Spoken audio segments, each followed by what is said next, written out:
Uh, we've got several folks on Zoom that are going to be with us in addition to Representative O'Brien, if he's back. We've got David Roth, who I understand was one of the commissioners. Can everybody hear us? Okay, yeah, good. Welcome, Mr. Roth. And we also have Christina Sweet, who is in the agency and will be available also to talk about the $10 million budget request that we've had a couple of conversations about already, not today, but earlier last week. And I just mentioned to the committee before you all came in the last session that we've now heard from everyone. I think we've heard from the different, all the agencies who were connected with on their budget requests, and we've heard from advocates as well. So we're now at the point where we need to sort of step back and say, okay, we know there's not unlimited funding. How are we going to make our recommendations to appropriation? So since this was a big one and there seemed to be questions, we thought it'd be helpful to have you back in. So thank you for joining us again. And I don't know how you'd like to sort of kick things off if you wanted to say anything. And, Sure. Again, Anson Tebbets from the Vermont Agency of Agriculture, joined by Steve Collier, also with the agency, and Christina Sweet, and David Roth from joining us from St. Johnsbury, who's a member of the Ag Commission. So just a little bit of background. This would be a one-time appropriation, and we have a $10 million ask in the budget, and we're calling it the Food Producers and Value Added Processors one-time $10 million appropriation. The money would come to the Agency of Agriculture, Food and Markets, and we would have a competitive grant funding, and this would be targeted to small and mid-sized agriculture producers and value-added processors in the meat, produce, and maple sectors. We have found that this part of the food system remains under-resourced or ineligible for some of the current programs that are out there. At the same time, these industries are poised for growth, and we all have heard diversity is very important to our landscape and our economy now. So we believe that this is an area we can address some of those areas. Infrastructure, new investments. It was a core of the governor's future of the Vermont Agriculture Commission, and this is one of the pockets that looked at economic development, supporting strong local food systems, and investing in the next generation of farmers. The grants could include expanding slaughter and processing capacity for meat and poultry, post-harvest handling, processing, and distribution for fruits, vegetables, and grains, and increasing the capacity and production for value-added and new maple products. The objectives of the program: expand local food production and processing, increase those market access and distribution channels, and also we can't ignore this, responding to climate change as well. So I think we sent in advance a document to you all that outlined some of the details I think you were asking for, some of the eligible uses, how we distribute the money, and I think we mentioned last week that we see this as a complement for the Working Lands program. For a refresher, we've asked for $4 million for the Working Lands program. That's an independent board. It's done tremendous work, but sometimes not all, and we're overprescribed at times. So this would complement that program nicely, we believe.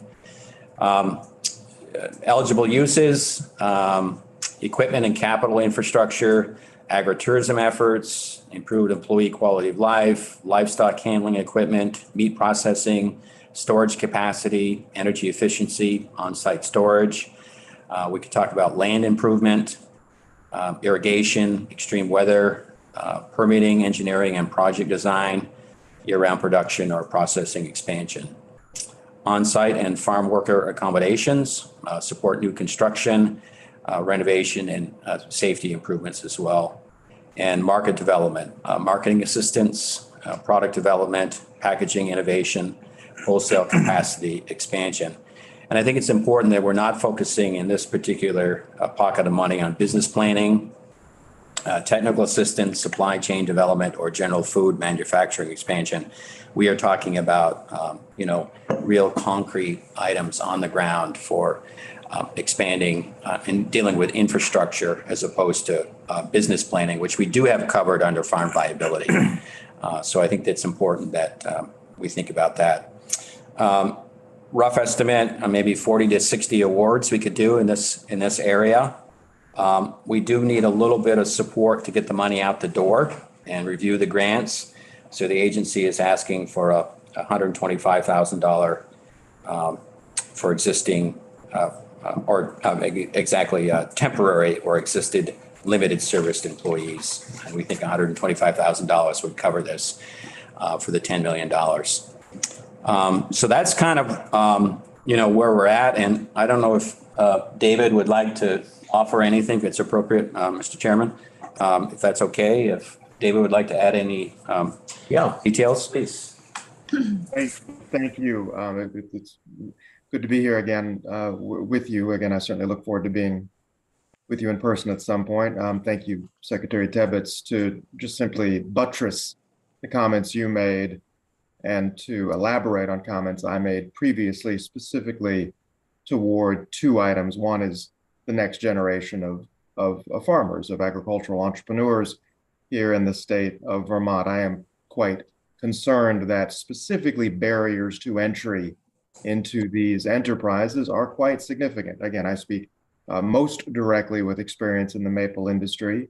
And in fact, just last night, I convened a small talking group up in Danville of local maple producers in preparation for this conversation today to ask them about what comes next, what's after them.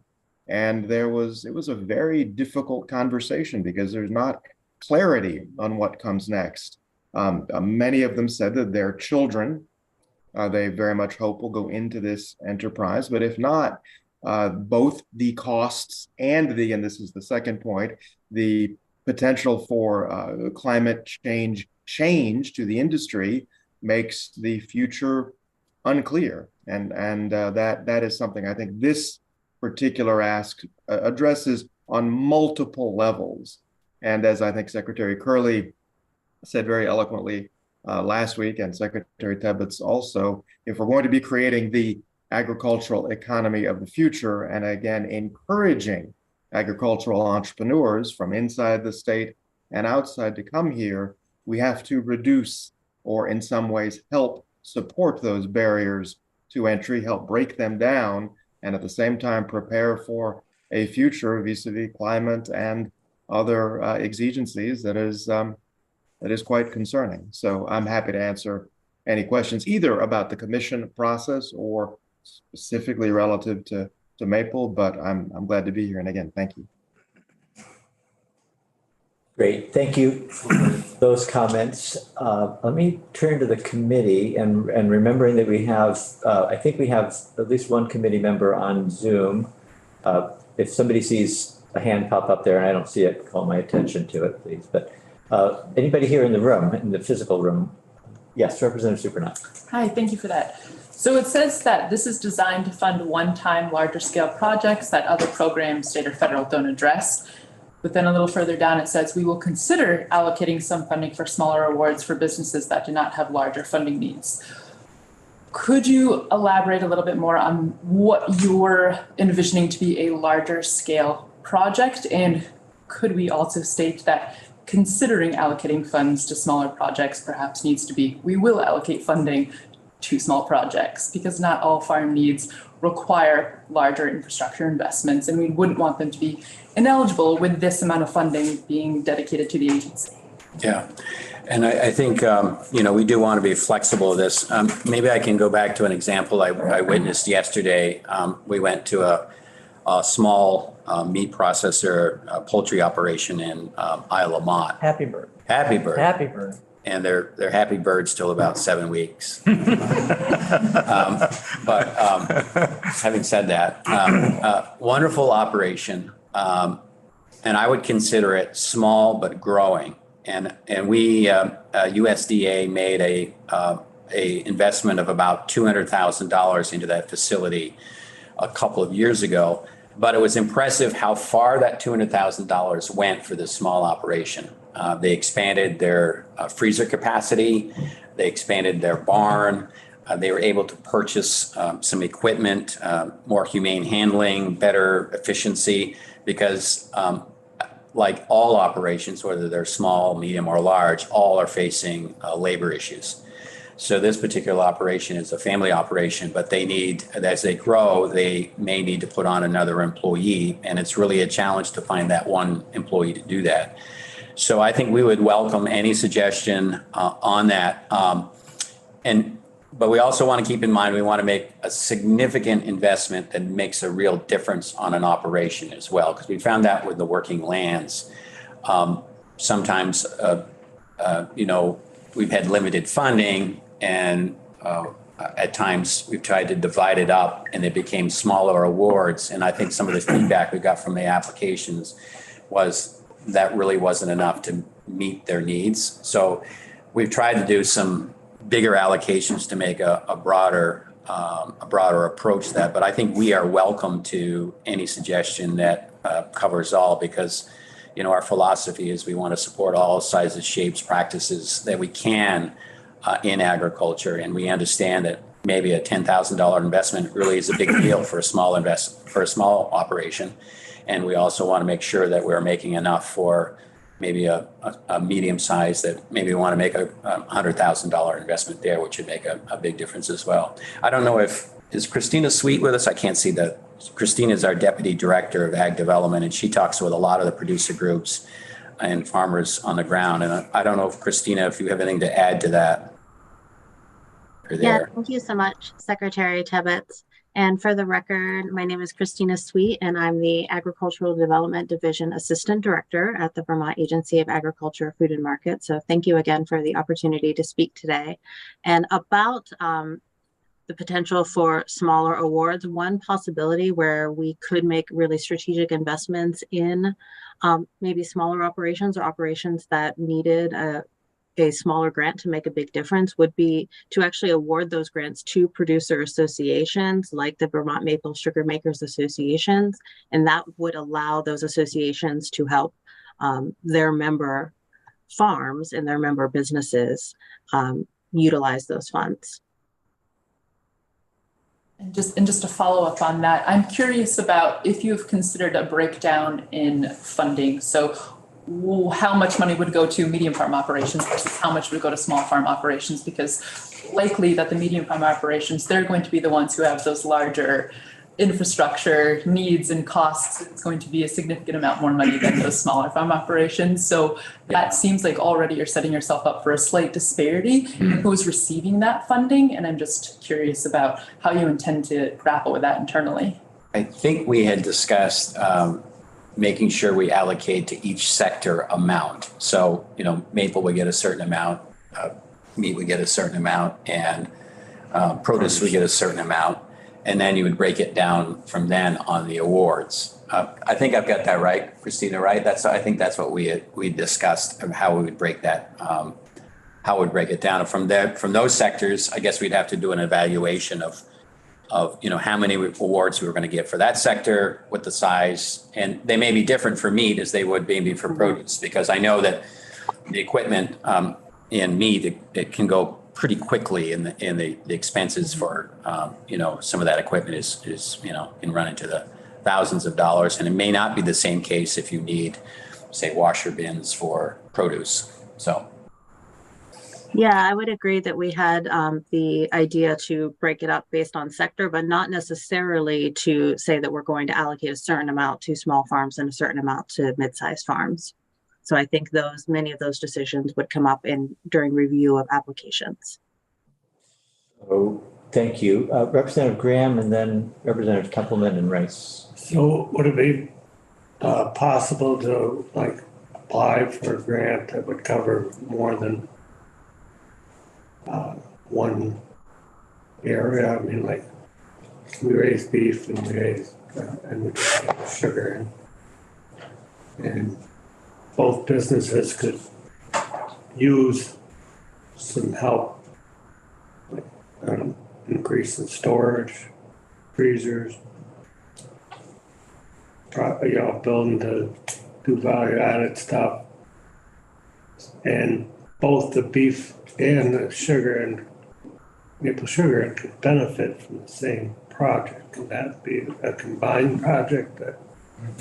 No, I don't have any issues. One important thing about this is general fund money. We want a general fund money through this appropriation, which offers tremendous flexibility, which I think what you're asking for, Representative, is if we can design a program and that when you use general fund money, that's key. So we're not having to deal with, like some of the federal programs that have come through ARPA. If you receive funding in another pocket, you're not eligible to see another grant in another pocket, or you've got to tie that back to your losses in some particular year, so forth. But as long as it's benefiting and producing and helping the food chain along the food chain, it's helping the business become more affordable and more profitable. I don't see why that would be a barrier for us to doing that. Do you want me to? Yes. Steve Collier, good afternoon, everyone. We're the Agency of Agriculture. So I think that's a great question, Representative Graham, and I don't know that we've discussed that in any sort of detail yet, but from our perspective, like the Secretary just said, everything's on the table. I think what we'd want to do is be fair in how we were evaluating that. So if it was a really good investment and one producer to get 2 different grants, that could be viable, but also we're mindful of geographic representation. We're mindful of trying to distribute the money throughout the state as well as equitably as possible. So it might be a little challenge to give one producer 2 grants, but it would certainly, I agree with the Secretary. There's no reason we couldn't. We just have to be exploring the merits of all of the individual applications. I'm not necessarily asking for 2 grants, but 1 grant that would cover both. It's helping both sectors. Oh, understood. Oh, yeah. For an example, like if we was to build a building, it could be part of it could be processing of maple value-added products, walk-in freezer, cooler freezer for storage, both maple and beef products. It may be a farm stand type business as well. That's interesting. I don't think we discussed setting them up for multiple purposes within the same grant, but that's a good question. And certainly we could. It would be part of our plan, I think, is to try to get some information from potential applicants before we refine the grant program so that we have a better idea of what the requests are before we create the parameters. But it's a great idea. And there may be some folks who do multiple things that could benefit from a single grant that covers more than one thing. And that's what, going back to what the Secretary said, the beauty of general fund money and of this grant program is to try to build the flexibility so that we can meet the need in the most productive way. And I think we wanted a 2-phase application process. So there would be a pre-application. So that would give us a lot of the information that we might have that's sort of where the need is, the forming, and then the formal application would come behind that. So I think that was one of the things we discussed is a 2-phase process, a pre-application. And that's common in a lot of letter of intent for grants. So you have an idea of the playing field, but also the need. Is that the approach that Working Lands uses for their applications, a 2-phase? Yeah, that's correct. Yeah. Representative Templeman. Yeah, so this comes at the heels of Representative from Barnard's comment and question. And then you kind of answered it just now a little bit, but I want to explore that a little more. So the idea that the way you set up the parameters of who's getting it, how large the operation is and what kind of operation it is really determined on the first level of application participation, meaning that if you get, like, say, 80% sugar operation applications, then you would sort of steer the whole program that way. Is that the idea? It's kind of a what if, but I think I think we want to be sensitive to the fact what is the need out there? Where is the greatest need? Where are the gaps? And I think that pre-application would do that. I doubt we might get 40 applications for meat. I mean, the meat is a smaller sector, but the price when you're in that business is higher. But we could have Maple grants that could solve a problem. For example, maybe they need labeling machines, and that equipment is it's a $5,000 ask, and maybe you could do a lot of those. Right. So I think if we design a program that's flexible, that doesn't tie our hands or the applicant's hands too much, and just make sure that we're fair, we're meeting the need, and it's not too complicated. That's another thing I would like to emphasize, because we do want to get this money out on the ground as soon as we can. If we can have a simple application process and a simple way for people to apply, to be reviewed, and have the business office get the money to the ground, I think that's one of our goals. And again, because it's general fund money, it offers a lot of flexibility to do that. So just to continue, so here's my concern. It's more of a rhetorical question than an actual one. We've been given this mandate of resiliency and climate mitigation. Mm-hmm. So I would like to see programs such as this address that.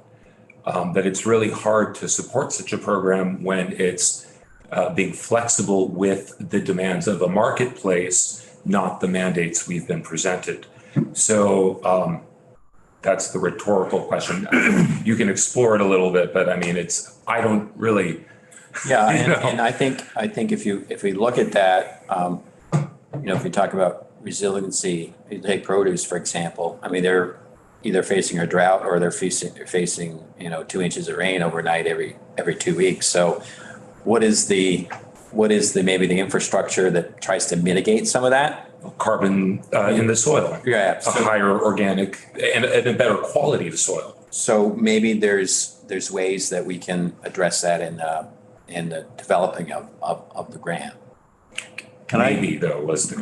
Yeah. Can I take just a shot at that? So in my own mind, I've sort of developed a little analogy to think about what we're trying to do. And if you look at the whole state of Vermont as a farm, okay, just one farm, you think about what a farm needs. It needs to be productive. It needs to cultivate the soil. It needs to build resiliency, sustainability. We're lucky in Vermont that we have a vibrant farm. We produce some of the best food in the world. Our dairy industry has been renowned forever, but it's also declining and struggling, and we can't rely on dairy alone. We need more. So the whole point, the whole work that the secretary did and that David Roth did and the other commissioners did was they took a look at this farm of Vermont and said, what do we need to grow it? So when you talk about climate resiliency, having open agricultural land is incredibly helpful to the climate. Having maple trees to sequester carbon, having forest land that our farmers manage, incredibly helpful. Having soil that retains carbon, very helpful. But looking at the agricultural land, if you turn it into something else, it's very likely to be less beneficial for the environment. So I'm not saying this is all the answers, but the goal is to look at that farm and cultivate the areas that need development so that the whole farm can be healthy. I'm speaking though within the sphere of farming. So I'm not suggesting we put up an apartment block here. Sure. I'm saying that within the sphere of farming, your direction, the direction from the agency has been to accommodate all of the interests and all, kind of fairly and evenly. And I respect that's the place you're coming from. But within that sphere, there are practices that are better and practices that are worse. Right. And that's what I'm addressing. And I would say on you're right. Mm-hmm. And on that point, I would say that the idea of this program is to build agriculture and efficiencies. And there are corollary programs, including the PES work group that you may have heard about, the required agricultural practices. There are a lot of environmental regulations that apply to all farms. Yeah. And so this is not so much an attempt to specifically, although we hope that everybody coming to us is coming to us with climate smart models and practices that we could, and certainly from the merits of an application, if somebody is working toward the future, that's always better. But this is more about how do we build up the produce and the meat and the maple so that we can have a farm. And some of the other money and some of the other goals are more about how to make sure that those are sustainable, which isn't necessarily, and it's not the only model, but that's what we're trying to do is make sure we still have a farm. I get it. Yeah. You're talking economics, I'm talking environmental responsibility. These two don't always align. They're not necessarily mutually exclusive. No, they're not. But they are sometimes. And they can't be. I think in the future, they cannot be. To your point, like we've got to do both, but sometimes the money is focused on different things. But I do think in every application, we want farms to be telling us how they're doing both. And if somebody comes forward with a great plan about, for instance, how they're going to keep maple going as the weather warms, like if that was part of an application process, that's something that's valuable to fund. How do we, like, reverse osmosis machines can be beneficial in that capacity. They also use less emissions because you spend much less time boiling the sap down to syrup. So there are compatible strategies within that. Funding reverse osmosis machines can be incredibly helpful both to our farmers and to the climate. So I think we're always looking for both, but the goal, I think, of this was to try to make sure we have The farm. right. Yeah. Right. Gotcha. Representative Rice and then Representative Levitt. Two questions. The first, I see the brief language about special emphasis and outreach made to encourage BIPOC farmers to apply. I'm just wondering what that actually looks like, especially within the context of your admirably low ask for staff support to actually get these dollars out the door.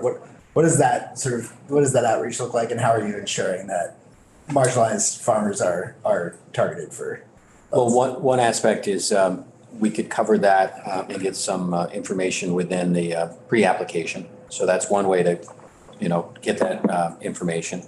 And it's all about communication. It's all about engagement, reaching those groups that we constantly trying to reach, making sure people are aware of the opportunities, aware of the grants, and really focused on getting the word out to reach all those communities. Yeah, I would just add, if I might, that our agricultural development division is who does the granting programs in our agency, is really invested in this work. They started what we call an idea group, which is working very much on diversity, equity, and inclusion. We, from the secretary down to everyone in the agency, understand the importance of reaching all Vermonters, including new Vermonters. We very much want to reach the new people moving into Vermont to help them farm. So we believe it's a core of our mission to be able to reach every Vermonter. And that means knowing who they are so that they're communicating with us, so that they are applying for these grants, so that we can award them money. A lot of that is communication, not necessarily funding. The real fear we have is that people don't know what's out there. They don't know about the programs, so they don't know how to apply to them. They don't know how to benefit from them. So we are trying to make sure that everyone who wants to farm and is aware of farming is aware of what we have to offer, so we can reach those people. Yeah, it'd be great to hear at some point about the specifics of what that because of course it's about communication, making sure you're communicating with the right people, and that takes very specific things in different communities, right? It might involve translation, interpretation, it might involve, Right. all different things.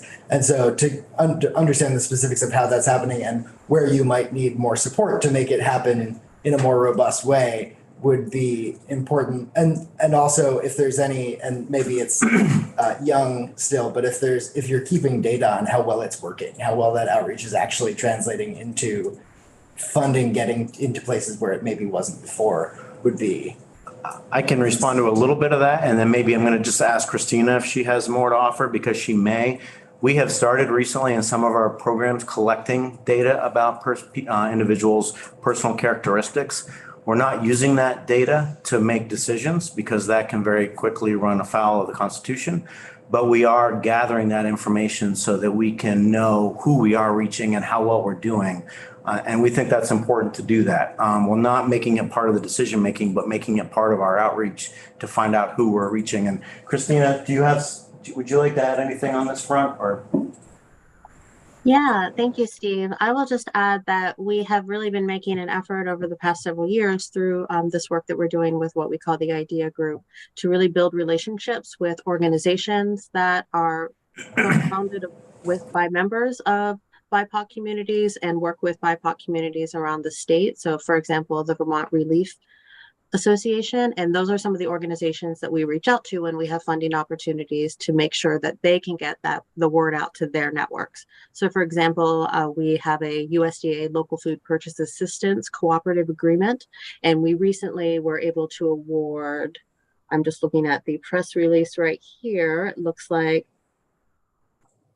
8 applications to that program, and 2 of those are specifically to organizations that are founded by BIPOC individuals to produce local food and provide that food to underserved communities. So this is something that it's new, relatively new work overall, but it's something that we're taking really seriously and work that we're able to build upon with this program. Thanks. And then second question, somewhat related, is just on at the bottom on the match piece. And I just see a series of bullets, capturing kind contributions, offer match waiver, narrative response in application around capacity. I'm just wondering if those are ideas, or if they're all 3 of them will be a part of this, what the match part looks like, and particularly as it relates to making sure funds get to folks who have projects who might not be able to. Go ahead. I think what this is, and I didn't draft the document, but we want to make these funds go as far as possible. So we've been talking about trying to leverage those funds. So this is just, I think, a little bit of a brainstorm about possible ways that we may facilitate the grants by asking people how they can match it, what they can do, just so that if we're investing 10 million, maybe it's 20 million of total investment, or maybe it's not that much, but that's the idea there. And I don't know if.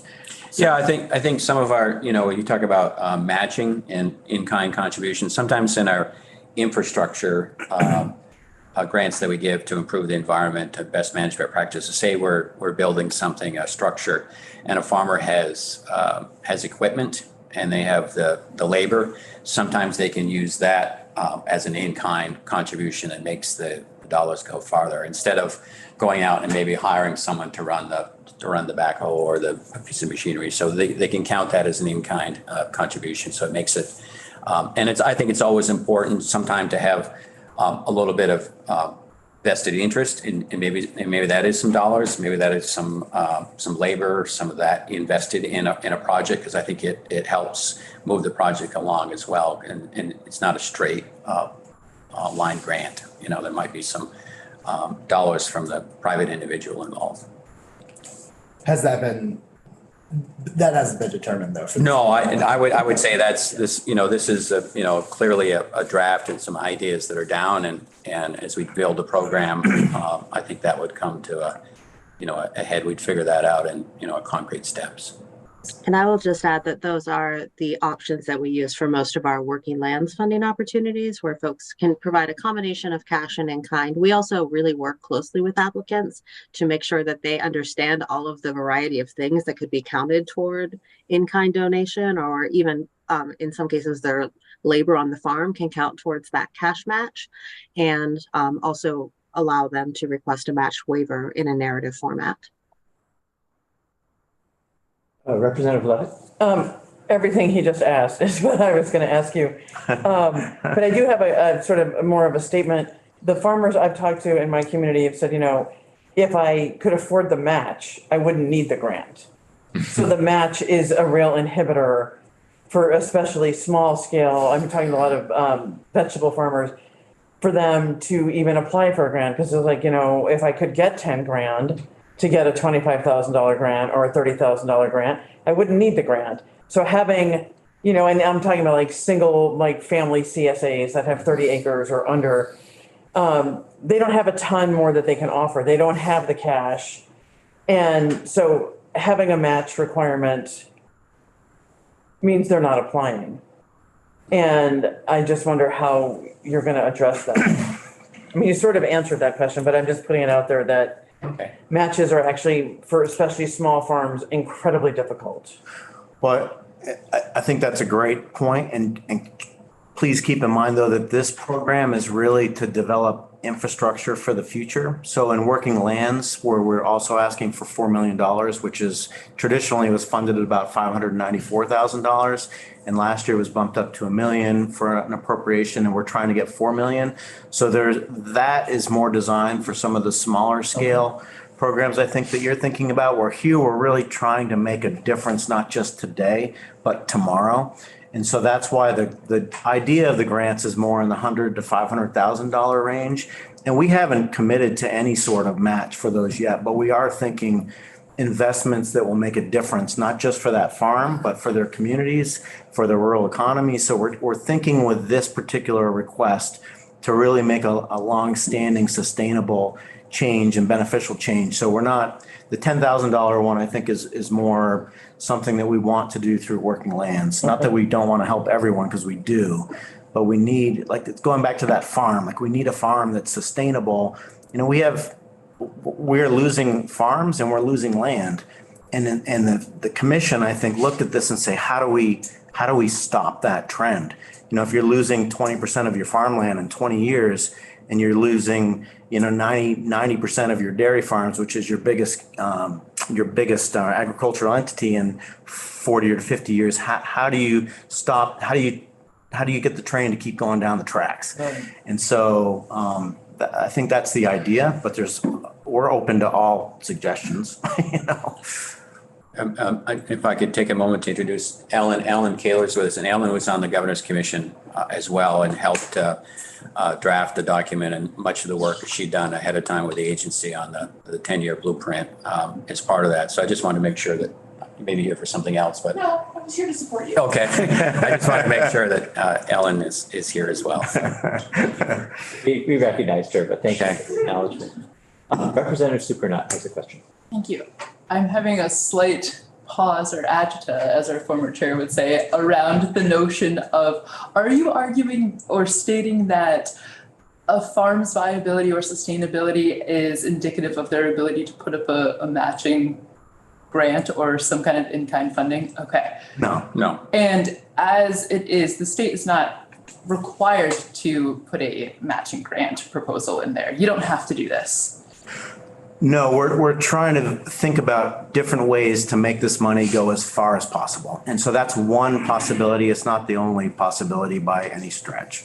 And if that was not the only possibility, what would be your alternative? Well, as Christina said, a lot of times in-kind matches. This program hasn't been developed. The idea comes from the Governor's Commission, and we're trying to figure out how to make this go as far as possible. So I think sometimes, like with a meat processing plant, it might cost $2 million to build it. We don't have $2 million to give a new meat processing plant, but we might have $500,000 we could give. So that might naturally include a match, because we can't fund the whole program, but we could maybe create the initiative to pursue it. So we want to look farm by farm. So sometimes a match might be really appropriate, like with meat processing. Sometimes it may not be, and that may depend in part upon what the farm wants to do. Keeping in mind, what we want to do is develop a merit-based award system. So we want to fund the best applications that we get out of all the ones that we get, the ones that will be most productive. So I think we are open to every proposal, including ones that, facilitate the environment, including ones that, maybe multiple farms will benefit from. So I think that's what we're trying to do, is not say that we have all the answers, but to have a program that's flexible enough to fund the best ones.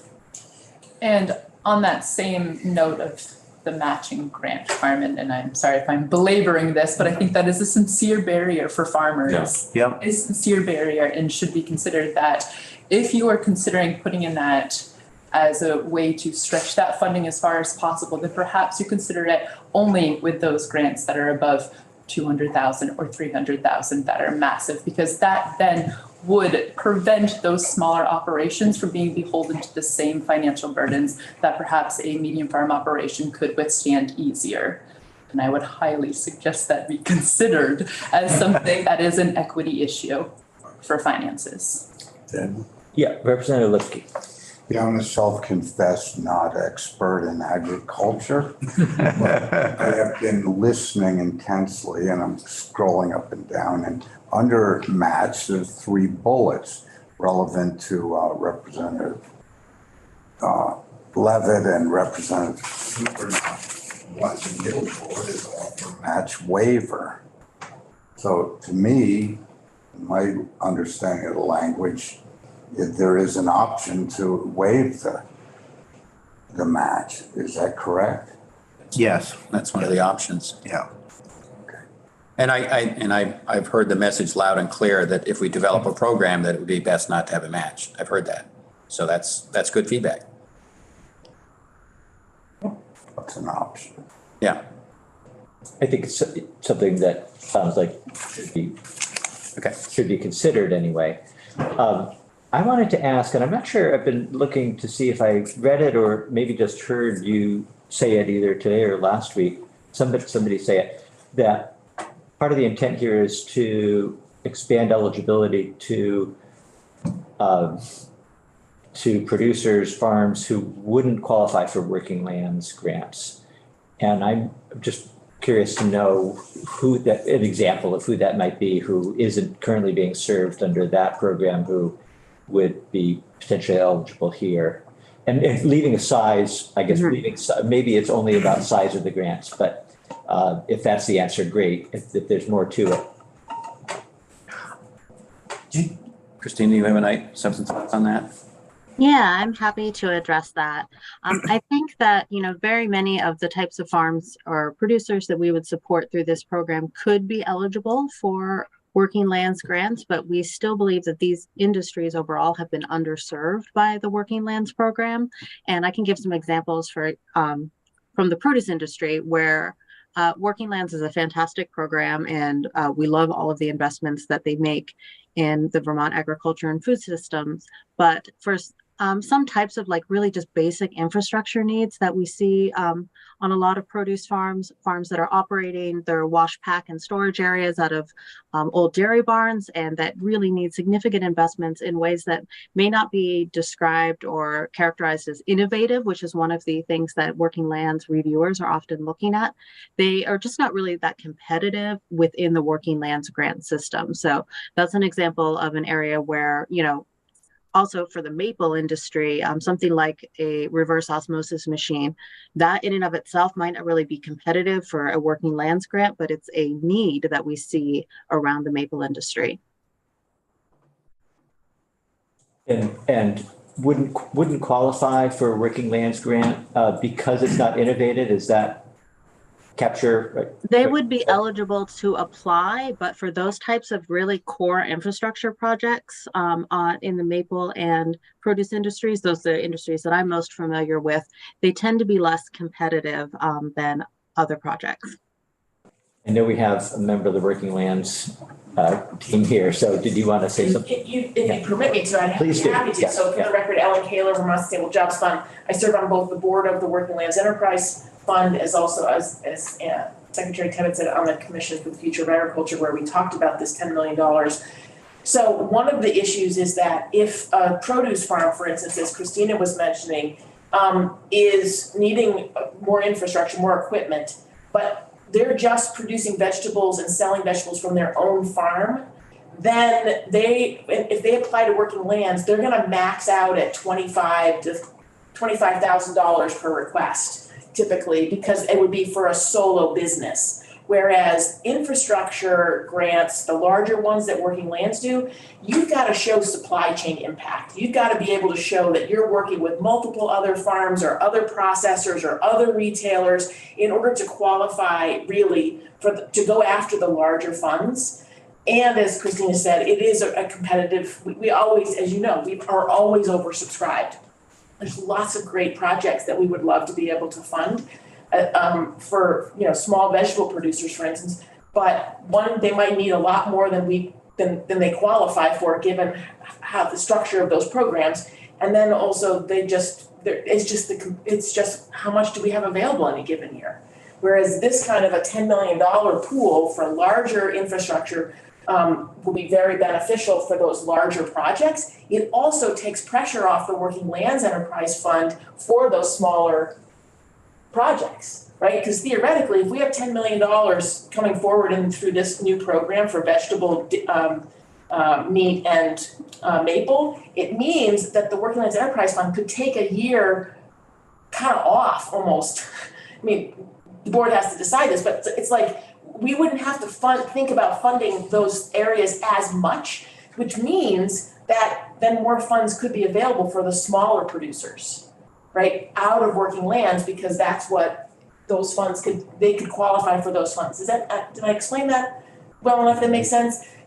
Yeah, so yes, and yes to this. Yeah, you're essentially looking at a $14 million investment in processing for agriculture. Just, they would be managed differently. One would be, probably just managed differently, but I think it would they complement each other nicely. We've seen a number, and it may be 14 million or maybe slightly different number, but the lifetime of Working Lands awards over the course of the program's life, which started for many years was under $1 million and only recently has seen larger numbers.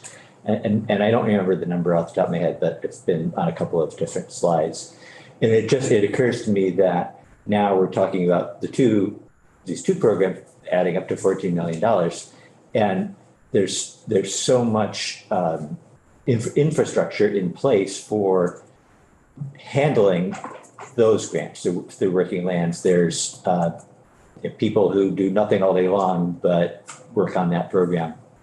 And it just strikes me that I'm not going to say why isn't it all Working Lands, because I think there's a good argument for, probably more than one argument for no, that wouldn't be the best way to administer it. But I am thinking there's a lot of administrative work that goes into vetting how are decisions made, and it just seems like we want to be very thoughtful about essentially doubling or matching in a single year the amount of money that's gone out the door over all these years, and being very thoughtful how that money is eventually distributed.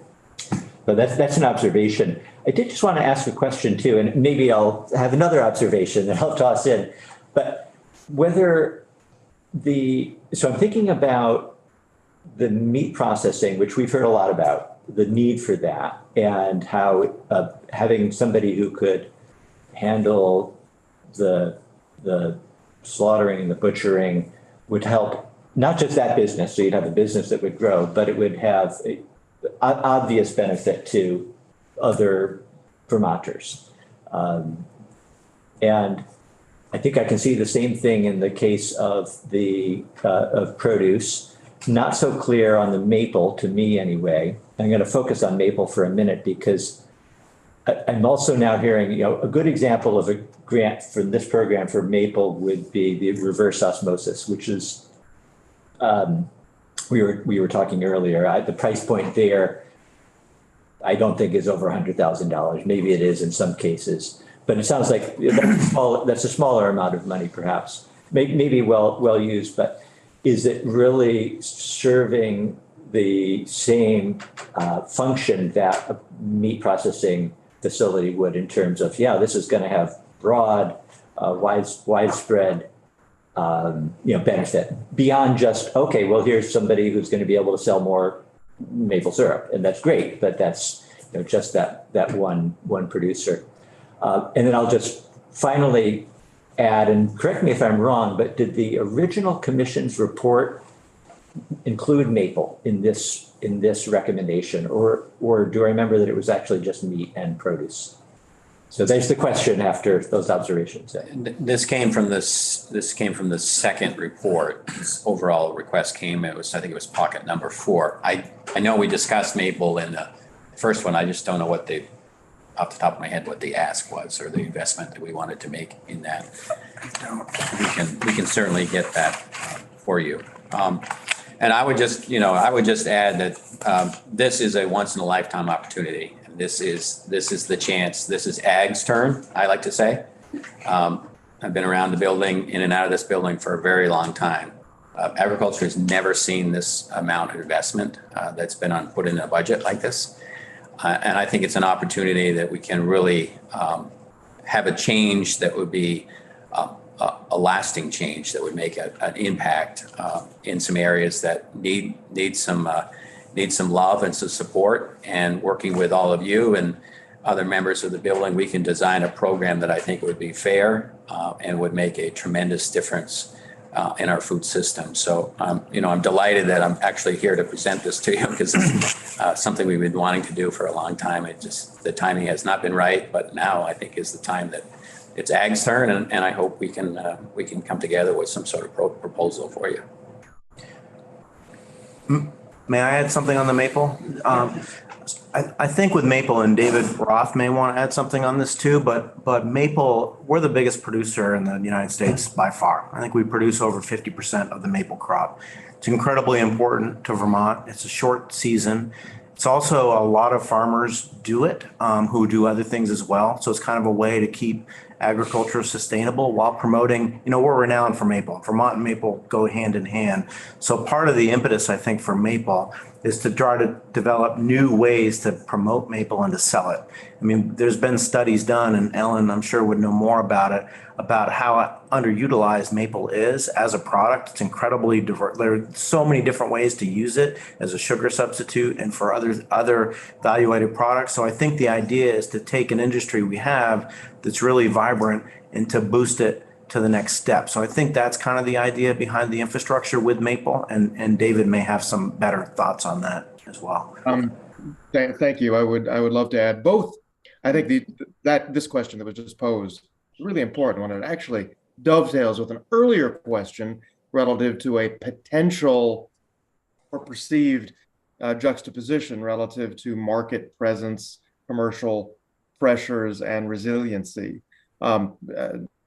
Just in terms of trying to put a bit of a rhetorical box around this, the way that things are going, it's very possible that trees in Vermont or elsewhere may be tapped and under vacuum for months and months and months, not just a short season. I think we've all seen specifically this year, those producers who wanted and were ready to produce started to produce at the first of the year, some even earlier around Christmas time.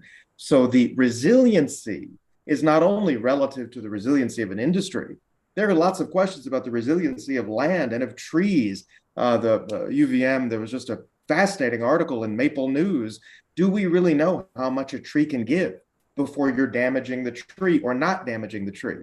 Those are questions related to the resiliency of land and of an industry that, as the climate is changing and as our world is shifting under our feet, literally and figuratively, that is very much needs to be addressed, and then dovetails with this last question. For example, an RO machine on a very not a theoretical level. The amount, certainly for those producers who are using oil, or for those producers who are using a non-green method of fuel, which is practically everyone. An RO not only reduces emissions, reduces oil usage, reduces water usage, it creates an efficiency, which, to the point that was just raised, has extraordinary impacts on all of us. It's almost like an electric vehicle. An electric vehicle certainly has impact for me. I love my electric vehicle, but it also has impacts for my neighbors and my world by me producing less emissions. An RO, for example, is very much not only good for the producer, but good generally. So thanks for giving me that opportunity. I wanted to comment on that earlier question about resiliency, and it works perfectly with this conversation as well. Yeah, good. I think that's a good point. And just to be clear, how much does an RO machine cost for a small or a medium-sized sugar maker? And I don't think we have quite nailed down the definition of that, but what's sort of the price point? So as was mentioned, that they can be, for example, ours was just under $100,000, and that's for a relatively small operation. Yes, it is relatively small number, but a barrier, a significant barrier for many operators who, in fact, many of the operators with whom we're planning, and I hope you all come to this, the Kingdom's Maple Festival on April 22nd in St. Johnsbury. And that's why this conversation last night I had in Danville was about the festival.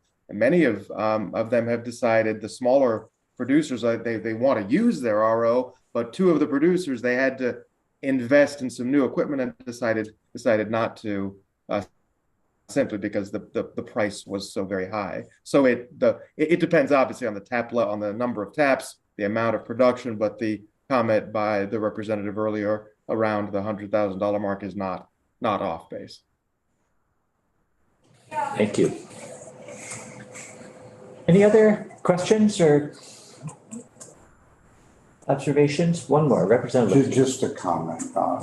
Secretary Tebbetts, I like the way you focused on the one-time opportunity, a lifetime. It's remarkable that dairy hasn't been mentioned once.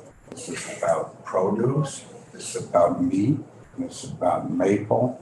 We have observed that bottleneck when it comes to farm to school or farm to table over processing. This focus on that. And I want to make a point about Ellen's important organization. They broaden into also forest products and other working lands, which this proposal is very specific. I appreciate that you've listened to the concern about really smaller, hopeful receivers of grants that do not have match capacity. And I personally learned a lot, and thank you for, and we're wishing you luck on this. I'm sure there are a lot of folks in the agriculture industry that are hoping that's. Thank you. Thank you, all of you, for coming in this afternoon and helping us understand the program. It's great. And if it's appropriate, Mr. Chair, I think we talked, and I forgot to do it last time. Is it okay if I extend the invitation to Friday? I know you probably got some work. You may not. Yes, please do. And Thanks. yes, we. And this is, of course, you've got to check with the chair, but I just want to, you've got Friday, the governor will be tapping a tree in St. Albans at 11 o'clock. We'll shoot the advisory over to you when it's out, but it's Friday at 11 o'clock. This is a ceremony the governor does sort of to, kick off the season, recognize the importance of maple to Vermont and the nation. And this year we're blessed to have Senator Welch will be joining us around the tree, along as some folks from U of M Extension and all those in the maple industry, and might have a few school children around, and hopefully the weather, who knows, there might be, it's not looking great for boiling on Friday, but we'll see.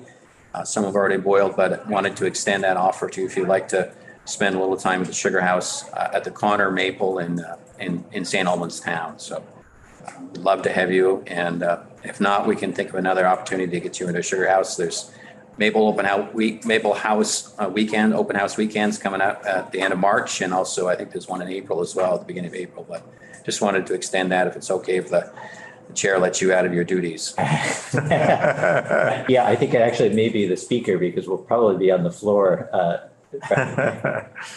I'll just mention too that I may be hearing from my constituent who maple sugaring operation I always make a point of visiting, who is also a commissioner, Dave Mance. Oh yeah, Dave. Who may have some. It's been outstanding. Yeah. It's been outstanding. So he's your constituent. I didn't know that. That's great. Right.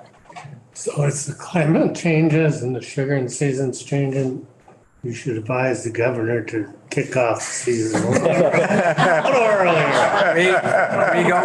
We do that. I worry about that all the time. Like matching the weather with the governor's schedule has been a challenge. And then you throw climate change in there, man, we've got a mess. We got a mess. But he's always gotten sap out of the tree though. So There's still a tree that hasn't been. With a different hole. Yeah, we love conspiracy theories. Thank you so much. Thank you. Sorry, I I forgot. have to announce that. No, that's fine. I figured you guys, I know it's kind of a critical time for you. You're going out next week, right? You're off next week? Yeah, unfortunately. So you're right up against it, but I just, anyway, we'll pass the line. Maybe we'll have finished our budgeting work by then. You never know. So thank you so much. Thank you. Thank you all. Bye-bye. Thank you. Thanks. David, Thanks. Christina, thank you. Bye, everyone. Thank you. All right, let's take a little